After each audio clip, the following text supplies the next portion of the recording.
Vous informer est un réel plaisir pour nous. Mesdames et messieurs, bonjour. Très ravi de vous retrouver pour ce JT hebdomadaire sur Ask Web TV. À présent, les titres. Mali, 4e bougie pour la transition. 18 août 2020, 18 août 2024. La transition, dirigée par le colonel Assimi Goïta, a soufflé dimanche sa 4e bougie dans un contexte socio-politique, voire sécuritaire, délétère. Plus de détails dans un instant. Ségou, les femmes de Sanamadougou et Sébougou mécontentent des actions de la BAD dans leur localité. Nous y reviendrons dans ce JT hebdomadaire. Compétition de la CAF. Des clubs de la sous-région optent pour le 26 mars de Bamako à retrouver également dans ce JT. Une fois de plus, très ravi de vous retrouver dans ce JT hebdomadaire, comme annoncé dans les titres. 18 août 2020, 18 août 2024, la transition dirigée par le colonel Assimi Goïta a soufflé sa 4e bougie le dimanche. Ce 4e anniversaire du renversement du régime de feu Ibrahim Boubacar Keïta se passe dans la plus grande sobriété pour les tenants du pouvoir. Dans ce reportage, Bourima Soulou a tendu son micro aux Maliens de tous bords et les avis sont partagés sur le bilan de la transition. Le 18 août dernier a marqué la 4e année de la transition sous la direction du colonel Assimi Goïta. 4 ans après la chute du feu président Ibrahim Boubacar Keïta, quel bilan tirer de cette transition? Une question à laquelle Vinabé Dena et Nuratou Touré répondent difficilement et pour cause. Les motivations qui ont occasionné ce coup d'État et qui a fait que le pays se retrouve dans une situation d'exception ne sont pas tout à fait satisfaisantes parce que quand on voit aujourd'hui l'insécurité qui a atteint un peu qui se prolonge vers le sud, par exemple la région des Caïbes, et quand on voit également la rupture des relations diplomatiques avec les pays bailleurs des fonds du Mali, on peut dire réellement que les 4 ans de la transition, c'est un bilan mitigé. Moi je pense que les 4 ans de la transition, il n'y a pas eu trop de changements. Il n'y a pas eu trop de changements, surtout au nord, les crises qui sont au nord. Il n'y a pas eu de changement en un mot, je dirais. Il y a l'insécurité, les routes. Par exemple, la route de Gao, il n'y a pas de route. Si nos 2 premiers locuteurs sont négatifs, Moussa Sissé et Lassana Dao pensent tout le contraire. Pour eux, la transition a un bilan acceptable dans certains domaines. Effectivement, ça fait 4 ans que nous sommes dans un processus de transition au Mali. Le bilan que nous pouvons faire est que c'est un bilan vraiment, d'aucuns diraient mitigé. Cependant, nous pouvons retenir les choses les plus positives parce que nous sommes dans une dynamique de reconquête. Et nous voyons que depuis l'amorce de cette transition, sur le plan militaire, en tout cas, il y a beaucoup de victoires. Je ne ferai pas de bilan, mais je dirais que vraiment les 4 ans là, nous avons fait vraiment une avancée majeure vers la conscientisation des peuples, dans la lutte aussi contre le terrorisme qui nous a été imposé. Lors de son meeting de commémoration des 4 ans de la transition, tenu le samedi 17 août, le président du comité stratégique du M5 RFP, le premier ministre Choquel Kokala Maïga, a été catégorique. La transition est en bonne voie. Il y a des parties du territoire où nous ne pouvons pas aller. Aujourd'hui, il n'y a aucune partie du territoire où nous ne pouvons pas aller. Et pour l'instant, dans les grandes lignes, les Maliens sont satisfaits. Après 4 années à la tête du Mali, les autorités de la transition disent être conscientes que d'énormes défis restent à relever pour le bonheur du peuple malien. En marge de la célébration du 31 juillet, les femmes de Sanamadougou et Sébougou se sont retrouvées au siège de la CAD de Mali à Ségou, organisée par la Coordination internationale des luttes féministes. C'était le mardi 13 août 2024. Reportage Bakari Konaté et Assetou Konaté. Depuis 15 ans, les femmes de Sanamadougou et Sébougou luttent pour la restauration de leurs terres. Elles subissent de plein fouet les conséquences de l'expropriation de leurs terres agricoles par des projets financés par la Banque africaine de développement. Pour celle de Sébougou, la situation est d'autant plus dramatique en raison des problèmes environnementaux graves causés par l'usine Moulin Moderne du Mali, implantée par Modibo Keïta, promoteur de l'usine, financée par la BAD. Pour faire entendre leur voix, les femmes de ces deux villages ont mis à profit la célébration de la journée panafricaine des femmes pour réclamer ce qui les revient de droit.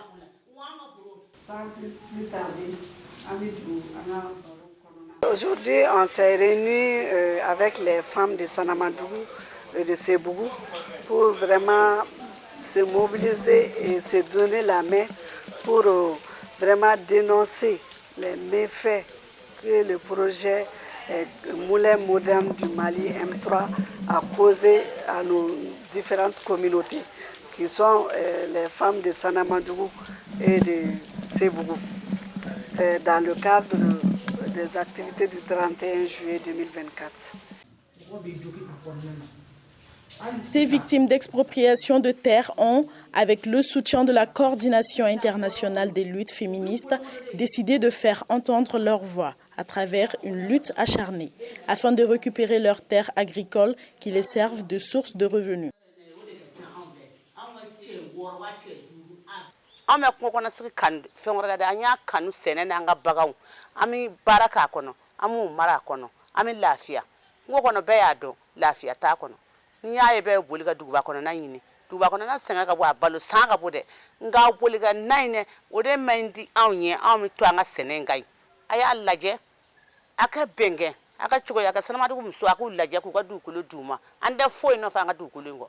Kɛlɛ o kɛlɛ b'anw fɛ dugukolo ko in don. Ɲɔn tɛ n'i ye Modibo kɛ baji ye, anw sen tɛ don a la, an t'a fɛ, an t'a ka foyi fɛ, an ka dugukolo ka se k'an dayɛlɛ. A daminɛ san kɛra ne yɛrɛ furusan ye, ne cɛ fɛ o ye Sidi Bugari Kulubali Sanamadugu Bamanan. O y'a minɛ k'a datugu. Marikala kaso bon na, ne yɛrɛ tun bɛ to ka taa ka segin kɛ ka to k'a lajɛ, o tun tɛ sɔn k'a bɔ ka jira n na yɛrɛ. N'i ko k'i bɔ Sanamadugu dɔrɔn i bɛ minɛ ka datugu ka fara a yɛrɛ kan, n'o ne kɔni jɛnna n'a ye, ne cɛ de don. Ni n datugula ka fara k'a bɛn ne don ma, n bɛ n cɛ de nɔfɛ, a ma sonyɛli kɛ, a ma mɔgɔ faga. A faw y'u ka sɛnɛ kɛ dugumakolo min na, ale de bala ka fulu kɔ, faforo de don. U nana ka na k'u n'an darake, u ma jɛ n'a ye bi, u ma jɛ n'a ye sini. Les camions qui viennent autour de l'usine sont positionnés devant nos portes, quoi, réellement. Et donc, ça nous empêche même souvent d'avoir accès à nos maisons. La rencontre a permis aux participantes de partager leur expérience et de faire le point sur la situation avec la Coordination internationale des luttes féministes. Les femmes ont exprimé leur frustration face à l'inefficacité des solutions proposées et ont demandé une révision des pratiques de la BAD pour mieux répondre aux besoins des victimes. Moi personnellement, moi yɛrɛ digira ne yɛrɛ la kosɛbɛ. O ye beni ye musow kan. Ka ben musow kan, denmisɛnninw kan ni musow kan. Ko degun caman b'a kɔnɔna na dɛ, mais o yɔrɔnin de ye ne touché kojugu. Parce que an bɛɛ de ye muso ye. Ni ko ye muso sɔrɔ, a ye bɛɛ sɔrɔ. Tɔɲɔli min bɛ ka kɛ usine kɔnɔ bi, a ma nɔgɔ. Ni tɔɔrɔ selen sigiɲɔgɔn ma, tɔɔrɔ selen i yɛrɛ ma. Hali n'a ma kɛ la, a tɔɔrɔ selen i yɛrɛ ma. E ni mɔgɔ min bɛ sigiɲɔgɔn ɲɛ la, a bɛ ɲɔgɔn sunɔgɔ k'a mɛn, a bɛ ɲɔgɔn wuli k'a mɛn. Ni tɔɔrɔ y'a sɔrɔ, tɔɔrɔ y'i fɛnɛ sɔrɔ. L'usine est implantée à Sébougou même. La population de Sébougou est en train de subir les conséquences de l'implantation de l'usine. Au cours des discussions, il a été souligné que les promesses de développement économique et social ne doivent pas se faire au détriment des populations locales. Les femmes ont insisté sur la nécessité de reconsidérer les politiques de financement de la BAD afin de s'assurer qu'elles prennent en compte les besoins réels des communautés affectées et respectent leurs droits fondamentaux. Les projets financés vont à l'endroit des sociétés privées ou bien des multinationales et non à l'endroit des communautés. Cette rencontre marque une étape importante dans la lutte des femmes de Sanamadougou et Sébougou pour la reconquête de leurs droits.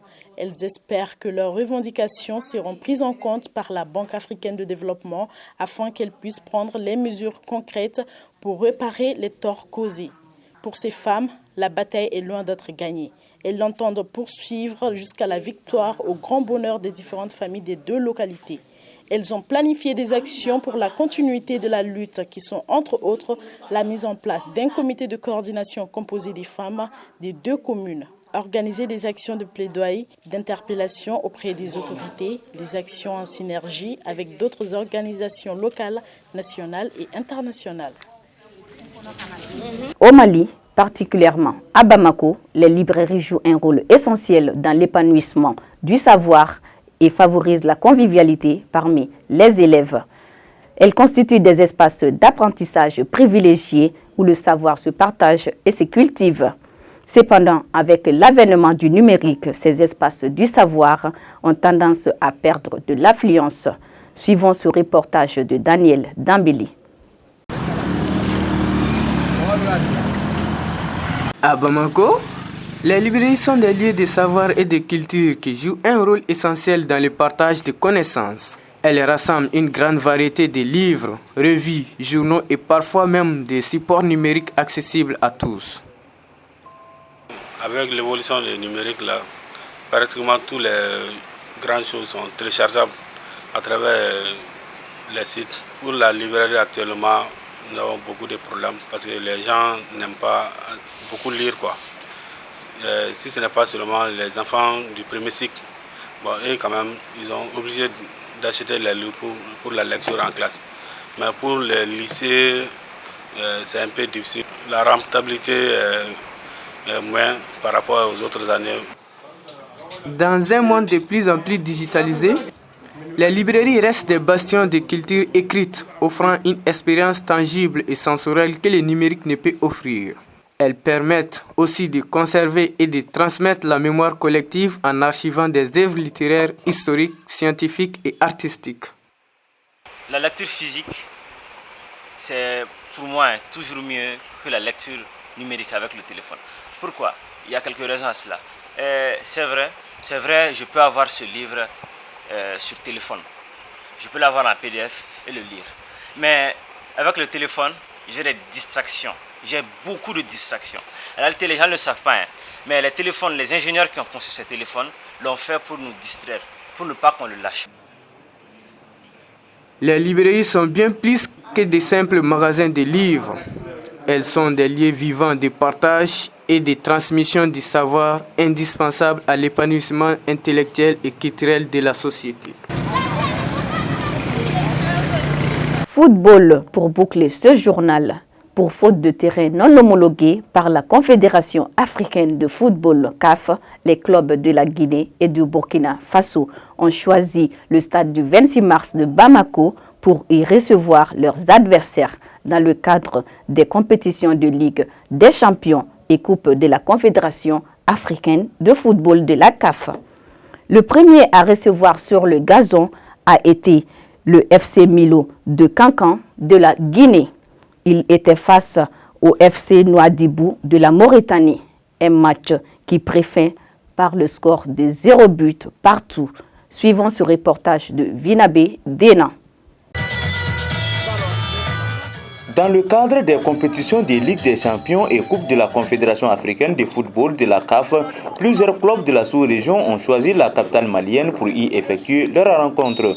Le premier à recevoir au stade du 26 mars est le Milo FC de Kankan de la Guinée. C'était face aux Mauritaniens du Nouadhibou FC.